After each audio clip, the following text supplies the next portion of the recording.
Welcome back to another The First Descendant guide. I am Mitsolfting, and in this one, we're going to go over modules. That includes Descendant modules as well as weapon modules, and how to get them, what they do, and how you should use them, and everything else you might need to know. It's going to be a pretty comprehensive guide. So to start off, we're just going to go right into Descendant modules. So these are pretty much going to be the most important thing for your character's build. When you're in your inventory, you find Descendant modules right here, and you're going to be on this screen. At the top, you have three different tabs where you can actually have three different module builds if you want to swap through them. I am working on mine. Everything is in progress, so don't take it too seriously. But basically, I am planning on having an AoE build for farming and taking out a lot of common enemies, and then a separate one specifically for boss fights that will focus on weak points and things like that to take out bosses as quickly as possible and survive, of course, which is the most important thing. Those are the types of things that modules will help you do, and there are a few different things that you need to know. Overall, you're going to be able to just read what modules do, and you'll know how to use them. So for example, the skill extension module says skill duration plus 36.5% applies only to certain skills for each descendant.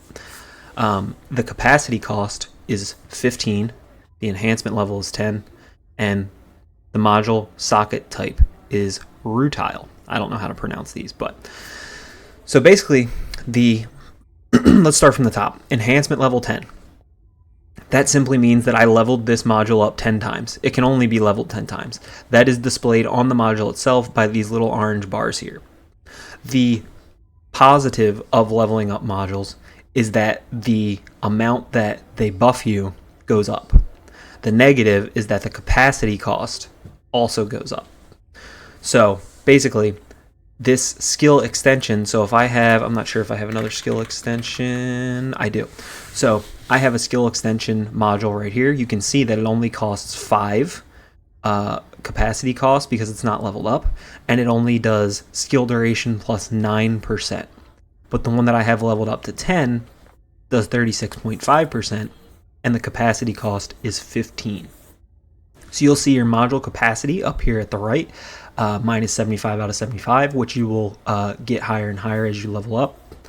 And these will take up whatever amount the capacity cost is based on where you level it. So you need to be careful on which modules you're leveling, how much capacity cost they will use for your total module capacity so that you can fit in the ones that you want and the most important ones overall. There are a few ways to combat this, one of which is your melee ability, which mine is Shock Punch right now. So you can see that it has max capacity up. So when the enhancement level is 10, you get max capacity up plus 10. So that literally means that my module capacity max is 10 more than it would be if I didn't have this Shock Punch equipped. So you're always going to have a melee module. You will be able to know that they are melee modules by the way they look. They have this little orange thing at the bottom. So there's different ones you can get. Of course, there's little benefits here and there to the different types of melee. If you want to use a sword, a punch, a kick, whatever you want to do. But overall, they're generally all the same, and your main purpose in using one is going to be to get your max capacity up. You're probably not going to use melee very much. It's not that great, and you really should be just using skills and guns anyway. So basically, work on leveling up as your character is leveling up. Work on leveling up a melee module first, so that you can maximize your module capacity and fit more of these modules in. Then what you'll want to do is have a good mix of buffs for your own skill power as well as buffs for survivability. So something that's really important is polygenic antibody, all attribute resistances. Getting your attribute resistances up is going to help you survive just about everything. And same goes for leveling up your HP and defense modules. So if you have increased HP, just by having this module equipped you will gain 218.5% max HP. Of course, it takes up 16 capacity cost, which is a lot, but it is very, very worth having. As far as survivability goes, it can definitely be the difference between surviving or not. So having HP, having attribute resistances, and then having increased defense, which of course I don't have this defense module leveled up all the way. I only have it at level 4, and it's already at 51.2% defense up. So you can imagine that will probably roughly be the same as this, 200 and some percent. So those combined, your survivability is way up compared to when you don't have these equipped. So it's almost like a puzzle where you're going to have to figure out how to best equip what you're using and get the most out of it. Of course, you'll use different modules like singular skill power modifier. My abilities that I use are singular skill power, so I want to buff singular skills. And then you'll have things like skill cooldown. I want my skill cooldown to be as fast as possible so that I can use my skills over and over again. This also buffs my XP at the same time, or my HP, I'm sorry. And then skill expansion, skill effect range is way bigger. And then the same goes with max range, skill range 24%. So just buffing the distance that Bunny's AoE attack goes is huge. Of course, you're going to have to figure these out, which you can either use by looking up builds online, of course, or just by reading all the modules and seeing what they do and figuring out what's best for the build you're trying to do. But this is not a build video, this is a module video. So let's get into how you can try to fit all of these in while also leveling them up. So one huge thing that you're going to have to do is go right here to module additional settings. When you click on this, you're going to get 1, max capacity up, which you want to make sure you're at max capacity. 2, assign module socket type. So this is huge. So you need to get crystallization catalyst. It's the only material you need. It's not too hard to get. You can farm each of these research materials separately. I'll show you how to do that in a second. And then once you have a crystallization catalyst, you can come in the screen, you can select one of these slots, and you can assign one of these to it. Any of these symbols. So this is going to be based on the modules that you want to use. So you can see that I have 2 of these already equipped and 2 of these already equipped. So when you look in here, you'll see that the number is green. Those numbers are green because that slot is a Xantic module socket type. You can see that focus on electric is a Xantic module socket type, and the slot that I have it in is that same type. So instead of the capacity cost being 11, just as it's listed there, it's actually reduced by 5 to 6. So I'm only using 6 of my total capacity with that focus on electric by putting that module into the correct slot.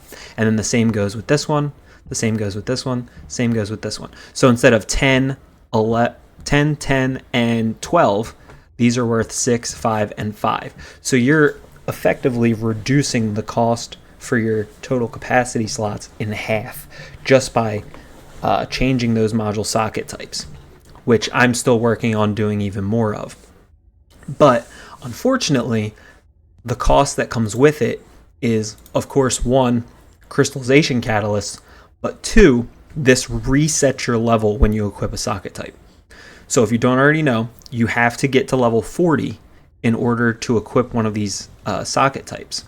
Once you get to level 40 and have a crystallization catalyst, you can equip one of these. I've already done, I think, 3 of them.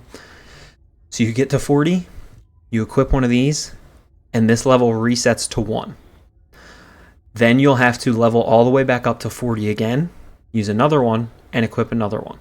So as many of these as you want to fill in, which will eventually be pretty much all of them so you can fit all of your modules in, you will have to level yourself up back to 40 in order to do that, which is grindy and it takes a little bit of time. But fortunately, once you're in the end game and have hard mode unlocked, it's really not that difficult.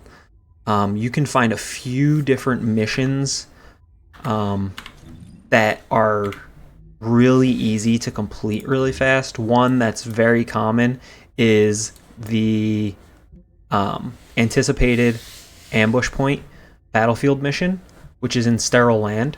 if you have this on hard mode, everybody does this pretty much. It says 3 minutes or less. You can do it in less than a minute, especially if you have 4 people, which you often will because this is a very popular spot to grind.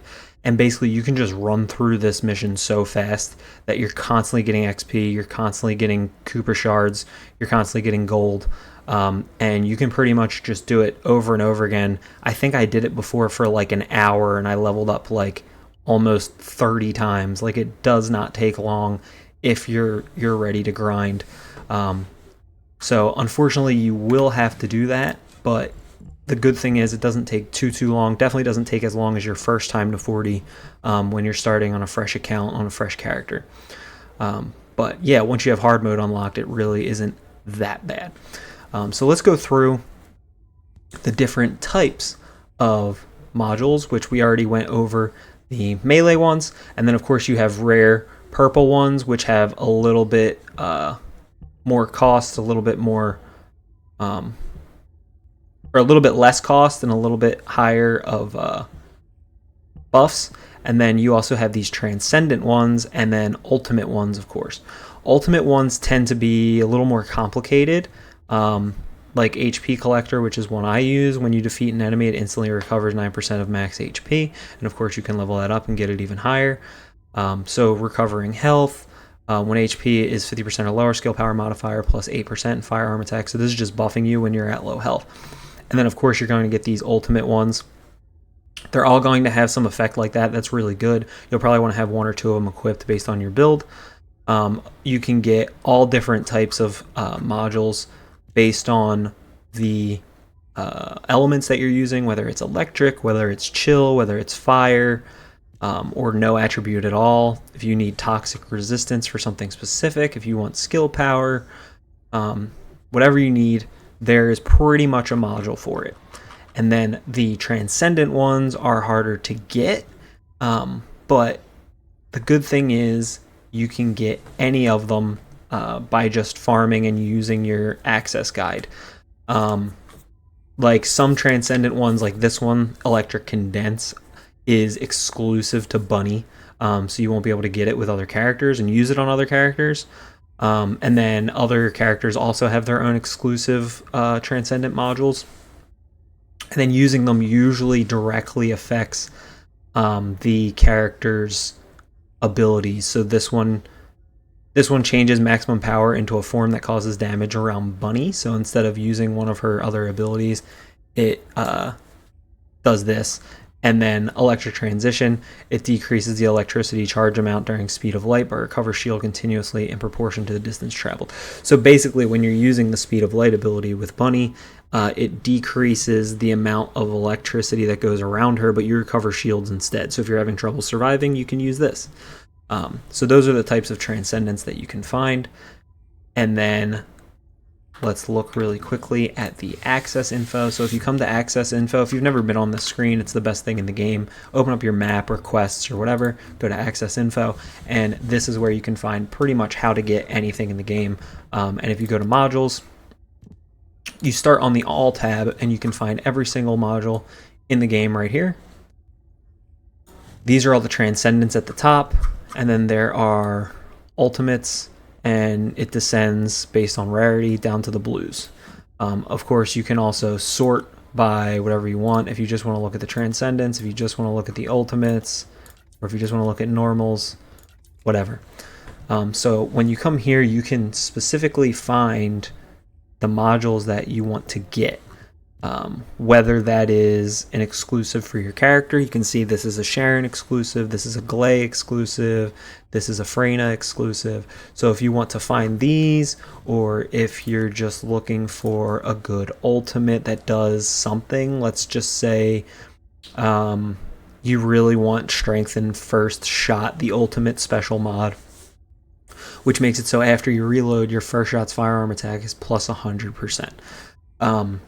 Let's just say you want to find that. So you would come to the screen, you click on it, and then you can see the little acquisition info button right there is F for me. It might be different for you if you're using a controller or your controls are different than mine, but you click acquisition info and it will pop up and it'll tell you exactly how to get it. So you need to go to Agna Desert Normal and do a Void Fragment mission. And if you click on that, it will jump you right to the proper location. This is where you would teleport in. And these are the Void Fragment missions. So you would have to do one of those. And then if you came here and you needed to get another one, Venom Injector, let's say you're using someone like, I think Freyna is the one that uses Venom, and you wanted to find it, so you would go to a Sterile Land normal patrol route, and that is this mission right here. So you're instantly able to see where that is. You can teleport into Rockfall and just run there, and when you do this mission, you will be able to get that module as a drop. Of course, the location where it tells you can get it is not guaranteed to drop it. It's often a chance to drop. So you might have to do that mission 1 or 2 or 47 times, depending on how lucky you get. But that will be the location where you can get it and try to farm it. As with everything in this game, you need to farm to get whatever you want. But fortunately, they have this access info tab that pretty much sets everything up to be target farmed so that you can get it as quickly as possible. Alright, and now let's check out weapon mods. So weapon modules work the exact same way. You can assign module socket types based on what you're using. You can use different ones that buff weak point damage, electricity if you have it on your gun.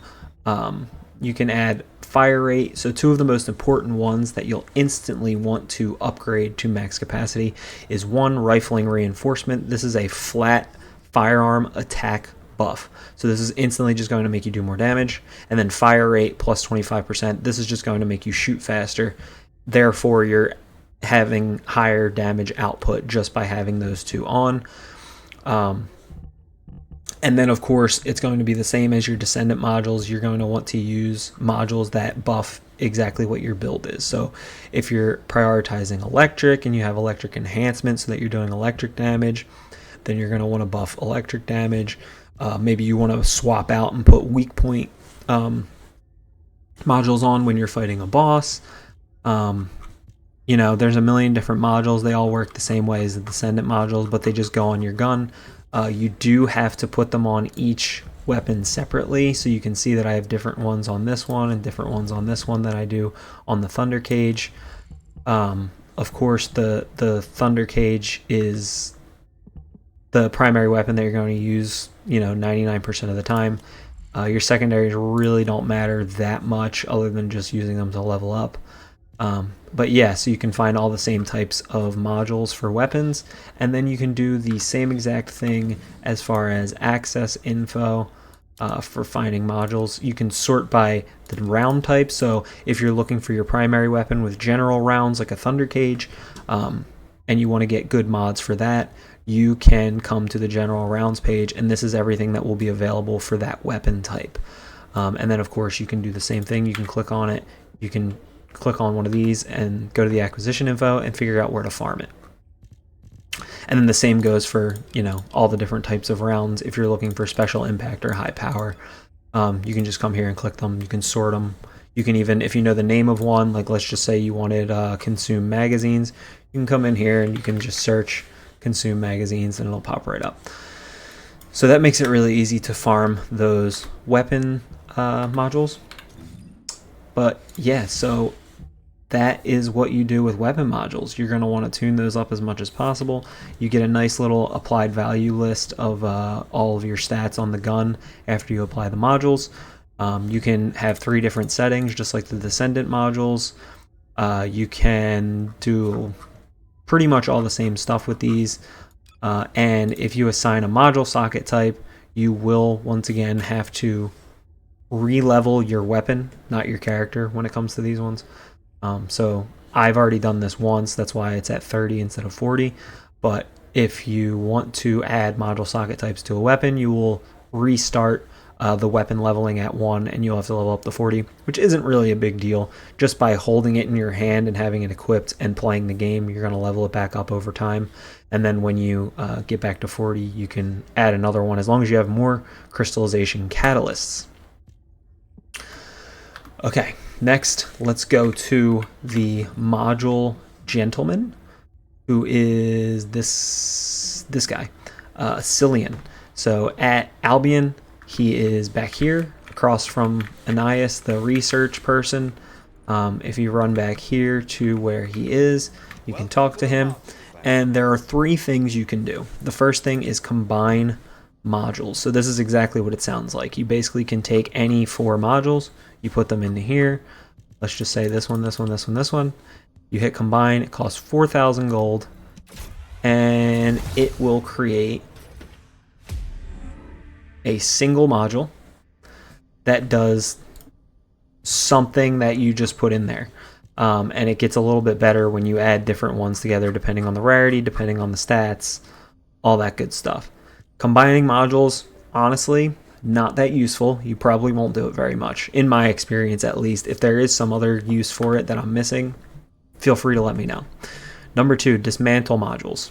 So dismantling modules sounds like, why would I want to do that? This is why you'd want to do that. You're going to get a lot of duplicates. You can see that every single module on the screen right now is increased shield all the way down to here. So dismantling modules gets you a number of things, including Cooper shards. So one of the fastest way to get Cooper shards for researching whatever you might be trying to create or craft is very important. You need these a lot, and this is one of the best ways to get them.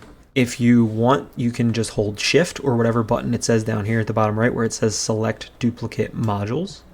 And if you select them all, you can see I have 304 duplicate modules right now. And when I dismantle them, I am going to get 169,500 Cooper shards, which is obviously huge. So you're going to want to do this whenever you have played for a while. You're going to have a lot of duplicates. There's really no purpose in having the duplicates, especially if you're only playing one character. So you might as well dismantle them and get all those sweet, sweet resources so that you can level up other ones, which brings us to our final use for this Cillian gentleman is enhance modules. This is where you come to level up your modules. Now keep in mind, every time you level up your modules other than your melee module, you will make them cost more module capacity. So pay attention to your module capacity. Mine's 75 out of 75 right now. So if I were to put skill expansion in, it's going to tell me if I level this up, I'll be at 76 out of 75, and I won't be able to use these modules that I have equipped right now. When you're leveling these up, it does tell you exactly what you're going to get on the other side of the level up. So if you come in here and you're trying to level up your maximize range and you're not sure, is it going to be worth it? Should I level up skill range plus 24% and skill power modifier minus 5%? Range increases applies only to certain skills for each descendant. How much of a percent is that going to go up? It tells you right here what the result's going to be. So skill range 27.3, skill power modifier minus 5.7. So it goes up a little bit in every way. And then of course, if you put one in here that you can afford to level up multiple times, you can just click this button right here, this plus sign, and it's going to go up as many times as you have the materials for. You can see that my materials are right down here, the Cooper shards and the gold, which I have more than enough of to do all the way to mastery rank, or to level 15 for, or 10 for capacity cost 15. So I could do that right now. I could hit enhance, but my module capacity will be at 85 out of 75, so I definitely can't use it. So I'm not going to do that right now because I would rather have the base amount that this buff provides before leveling it up until I can afford to level it up by having the different slots filled in for my modules, because I just can't afford to have 15 capacity cost for this right now. So I'm just going to keep it at the level that I have it in and worry about that later. And then you can do the same exact thing for weapons. You can level up your weapon modules right here. As you can see, once again, I'm already at module capacity 76. You can click the plus sign to level it up as many times as you want. It uses the same materials, which again is why you're going to want to dismantle your modules when you have extras. And then of course, if you come to all, these ones, Descendant and the weapons tab will show you what's equipped on your character, and then all will show you just everything as is self-explanatory. You can filter by tier, you can filter by the socket if you want to look at a specific socket type or whatever it is. You just do that right there. So this is where you do all your enhancements with this guy, dismantling, leveling up, and yeah, so that's going to be really helpful for you to get everything leveled up and get the maximum power out of all the modules that you have equipped. So if you come over to Anais and you click Research Request and go to Enhancement Material, the materials you're going to need is the Crystallization Catalyst, which is right here. This is for adding the socket types into your slots. And then when you come to this screen, you can hover over each of these and you can go to acquisition info for each of them by pressing F. So Sterile Land Normal, the Forgottents Mission Monster is where you get Murky Energy Residue.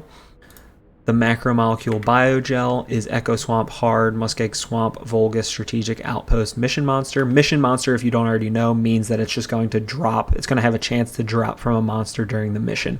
It's not going to be a reward at the end of the mission. So that's just what that means. And then Mixed Energy Residue is from an encrypted storage box. If you don't know how to access encrypted storage boxes, I can make a video based on that as well, but you can probably just Google it. They're really easy once you know what you're doing. And then Advanced Neural Circuits, White Knight Gulch Hard Triumphal Arc, another mission monster, and then finally Intercept Battle Gravewalker. So for these ones that say an Intercept Battle, that means that you have to complete the Intercept Battle that it lists, so Gravewalker, but you already have to have Amorphous Material Pattern 3 in your possession. So if you click on this, it will actually tell you exactly where you can get Amorphous Material Pattern 3, which is Kingston Normal Slumber Valley. So if you click on this, it'll show you the exact mission. It is this one right here. And then if you teleport in and go complete this, every time you finish this mission, you have a chance of dropping, as you can see right there at the bottom, Amorphous Material Pattern 3. Upon completing the mission, you have an acquisition chance of 100%. So all you really need to do is complete this mission and you will get the material pattern. The downside is once you have that amorphous material pattern, you need to beat the boss that's required, which is the Gravewalker. When you're completing the Gravewalker, you do not have a 100% chance of getting the drop that you want. So if you come over here to Gravewalker, is the Gravewalker on normal? Oh, it's the first one. So right here, so Amorphous Material Pattern 3. So any of these, when you look at the boss fights, any of these amorphous materials are ones that you can bring to it and get a reward. So if you're completing the Gravewalker and you have Amorphous Material Pattern 3, these amorphous material components are what you have a chance of getting. So we're looking for the Crystallization Catalyst blueprint, which only has a 15% chance of dropping. So you might actually have to complete that mission dozens of times and continuously get Amorphous Material Pattern 3s and then continuously beat the Gravewalker over and over again until you get that drop. I have found that when you're farming these amorphous material patterns and then killing the bosses and trying to get the rewards, the two selections at the bottom that say 38%, it feels like they're 90%. Like you get it a lot more than the other ones. So if you're trying to farm the Crystallization Catalyst blueprint, just buckle up and be prepared to do it at least a couple times before you get it. You're not guaranteed. There's only a 15% chance, but just hope RNG is on your side when you're doing it so you don't have to do it too much. All right, I think that is going to be it as far as modules. That is going to wrap up my comprehensive guide of modules for the First Descendant. If you have any questions or you need to know anything else that I did not answer in this video, please let me know in the comments. Consider subscribing for more guides like this on the First Descendant, and I hope you have a fantastic day. Goodbye.